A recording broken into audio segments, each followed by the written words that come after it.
mensahkan itu susah ya.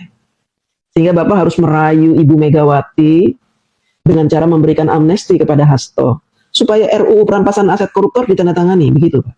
Ibu Megawati tidak setuju dengan RUU perampasan aset karena beliau sadar, hati nurani beliau itu berkata bahwa kalau sampai RUU perampasan aset ditandatangani maka semua anak buahnya akan habis, dimiskinkan oleh undang-undang. Beliau nggak mau. Beliau ini merasa bahwa yang membesarkan PDIP adalah anak buahnya yang korup itu. Bahkan dia menangisi ketika salah satu anak buahnya yang suka menyuap itu mau dipenjara. Dan Bapak membantu membatalkan hukuman. Jadi gimana ini RUU perampasan aset, Pak? Gimana ini? Baiklah, berbicara tentang RUU perampasan aset, kita akan analisa ucapan dari Bapak Bambang Pacul di video yang pernah saya tayangkan, tapi belum kita kupas makna dari ucapan Bapak Bambang Pacul. Kita akan kupas sedikit-sedikit maknanya. Apa yang tersirat dari kata-kata Bambang Pacul ini?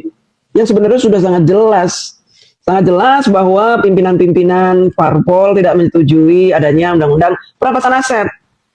Dan dari sini saja kita harus sudah bisa mengetahui bahwa yang menjegal Bapak Jokowi, yang memfitnah Bapak Jokowi adalah parpol. Sulit memberantas korupsi itu. Tolong melalui Pak Bambang Pacul, Pak, tolong Pak, undang-undang perampasan aset tolong didukung, Pak. Biar kami bisa ngambil begini-begini nih, Pak. Teman-teman harus tahu nih, kenapa Bapak Mahfud MD meminta Pak Bambang Pacul untuk mendukung RUU perampasan aset di DPR pada saat itu.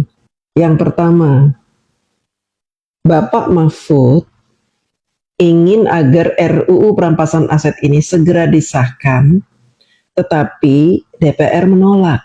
Bapak Mahfud beranggapan bahwa jika dari pihak PDIP setuju tentang RUU perampasan aset, maka walaupun sebagian besar parpol yang ada di DPR itu menolak, tapi kalau PDIP yang setuju maka sudah memenuhi quorum. Jadi RUU perampasan aset bisa langsung ditandatangani. Tapi faktanya PDIP pun takut dengan RUU perampasan aset. Kok takut? Kenapa? Kenapa tidak mau menandatangani? Kenapa takut? Kita dengarkan lagi omongan dari Bambang Pacul.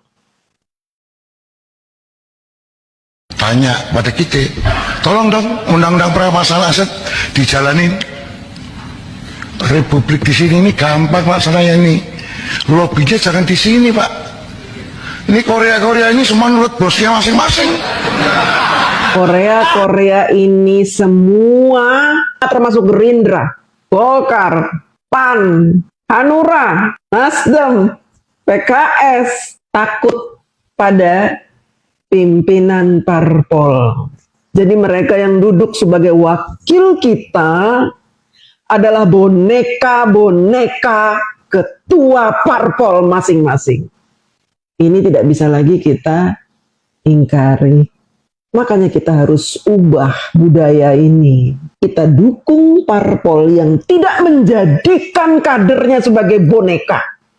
Kader-kader parpol harus bekerja untuk rakyat, bukan untuk ketua parpolnya atau untuk parpolnya. Di sini boleh ngomong kalah, Pak. Bambang Pacul ditelepon, Ibu Pacul berhenti.